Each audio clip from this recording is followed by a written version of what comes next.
Hello, our listeners. Today we have Dimitar Bechev, who is research fellow at University of North Carolina and also non-resident senior fellow at Atlantic Council, a Washington, D.C. think tank. Bechev is an expert on Balkans, Russia, Black Sea region, and Turkey, and he has been a contributor to Ahval. Welcome to the program, Dimitar. Thank you for having me. Thanks so much for coming on. And today we are going to talk about Mr. Tsipras' visit to Turkey. It is still continuing today, Wednesday. Let me start with the question that the Greek journalist asked to Mr. Tsipras yesterday. It was very interesting to me. Out of all questions, this Greek journalist asked him, why the visit now?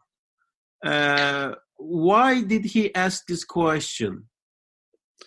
I'm not sure, but I get the sense that the timing probably has to do with what has happened over the past couple of weeks with Greece in domestic politics. Now, Tsipras had a rough ride with getting the agreement with Macedonia ratified, and there was a great deal of opposition, including from the New Democracy, but also from other quarters of Greek society. Tsipras has been called a traitor. So perhaps he needs a symbolic opening elsewhere and a reopening of the Halki Seminary. Might be such an opportunity if there is a serious conversation with the Turkish side.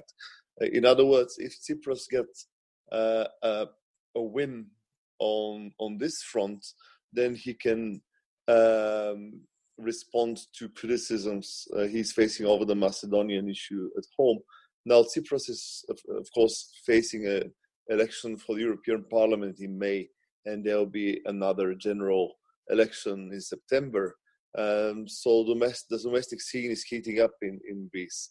But of course, this is just a theory, just a speculation on my part, that there is a linkage between the Macedonian story and his opening or his trip to Turkey. It was interesting to me that there was no talk about East Mediterranean during the presser. I personally expected some kind of debate during that conversation to the press or in the statement. I did not see anything. I don't know if you would like to add anything on that front, but other than that, it looks like Mr. Tsipras got really first-rate reception. It was kind of a special treatment, I think. He was the first Greek prime minister able to go to Halki Seminary in Heybeliada Island. And he also visited this Hagia Sophia today. Again, very rare.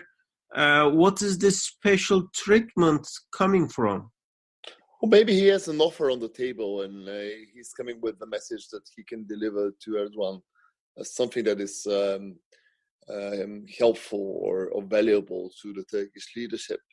So if the old linkage, which was mentioned during the press conference, opening Halki in connection to allowing the Turkish minority and Muslims in Western Thrace appointing their own muftis, if Greece makes a concession on this front, that will resonate very well with lots of Turkish citizens and certainly with the AKP base now that we have a local election coming up. So perhaps in the run-up to the visit, there's been a conversation between the two governments and something is brewing by way of a deal on this front.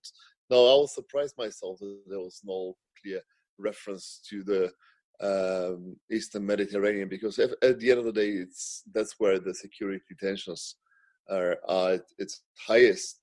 And there was a passing reference, of course, to confidence-building measures, but we didn't find out much about the nature and the scope of the measures themselves. So that's one big unknown. What is that concessions you're talking about that Turkey hoping to get from Greece in exchange of Halki Seminary? Well, greater degree of autonomy for the Muslims in Greek Thrace, and allowing their religious authorities freely. If there's one party in Greece which is well disposed to all kinds of minority claims and grievances, that's Syriza. What they've done on the Macedonian issue, which was a big taboo for many Greek governments, is indicative of their more liberal attitude. So there's a good chance that Turkey feels that in Tsipras, and of course his time might be running out now because elections in September might lead up to a new government in Athens. But with Tsipras, you are as likely to get a leader delivering on those long-term demands than ever. So there's a window of opportunity there, and maybe Greece is willing to talk about it, and the linkage or the bargain, Halki, the seminary versus the muftis in Thrace is on the table. I understand. Yesterday, apparently, one of the messages Mr. Tsipras wanted to give during the presser that Greece is getting out of the economic crisis. He said that a couple of times. Meanwhile, Turkey, according to economists, credible economists, is basically in an economic crisis, and 2019 does not look really good. Was there anything special about his insistent rhetoric on Greece is getting out of the economic crisis? And also, Mr. Tsipras looks really a savvy politician in getting along very well, despite the fact that this coup, 8 soldiers, Turkish soldiers, fled during the coup in 2016. 8 soldiers went there with the helicopter. Despite the fact that thousands of people, Turks who are unwanted in Turkey, now getting amnesty in Greece. Despite all those problems, looks like these two men are getting pretty good, getting along pretty well. So overall, how is this how Tsipras is doing his business with other neighbors as well? What is his standing right now in the region? Well, he has a very good standing, I should say, because he's the leader who resolved the Macedonian issue at the end of the day. And he's been enjoying a very productive relationship with other countries like Bulgaria and Serbia. Indeed, there's this 4-way prime ministerial meetings. Tsipras, Boris for Bulgaria, Serbia's Vučić, and whoever happens to be the prime minister in Romania, that has taken place a few times. So Tsipras is also popular because he delivered on the Eurozone conditionality, and now with Macedonia's NATO membership, he looks as if he's the staunchest supporter of the West in the region. And now if there is an opening with Turkey, which might be the case, at least there are some positive signals, and there is a clear contrast from December 2017 when Erdogan came to town. I'd say his standing in the region in Southeast Europe has improved really well. You remember when he became the prime minister, there was so much consternation about Greece and about his playing chicken with the creditors. It's well forgotten now. He has a different aura altogether, which doesn't mean, of course, that he'll stay in power. We'll see how elections play out in the next 6 months or so. My final question, you are someone who closely following Russian president.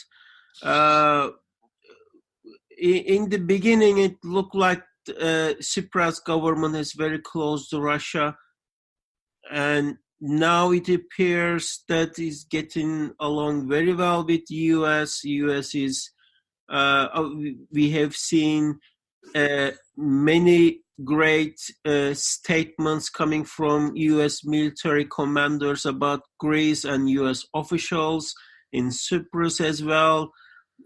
I think there is some kind of U.S. base is going to be created, or U.S. is planning to expand its activities via Greece. What is in the big picture in terms of Greece's relationship with U.S., with the West, and Russia? Well, relations with the U.S. have improved dramatically. Tsipras had a very successful visit to Washington, D.C. In 2017. He was indeed received in the White House. There was an announcement about a big defense deal, the Greek fleet of F-16 fighter jets to be upgraded by Lockheed Martin. And this is music to President Trump's ears, obviously, who is so keen to promote commercial interests, and the military industrial complex is key part of that. So Greece, US has advanced. Also, Tsipras' advocacy for NATO enlargement has made a difference.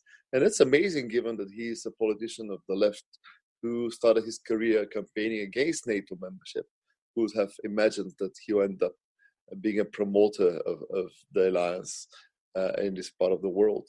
But again, if you look at Greece's policy over the longer term, it's always a balancing act, a bit like with Turkey. Russia is not an ally, but it's a friend of the Greeks. And of course, there was a crisis because Tsipras saw that Russia is meddling in his effort to resolve the Macedonian issue. But it's not the end of the road.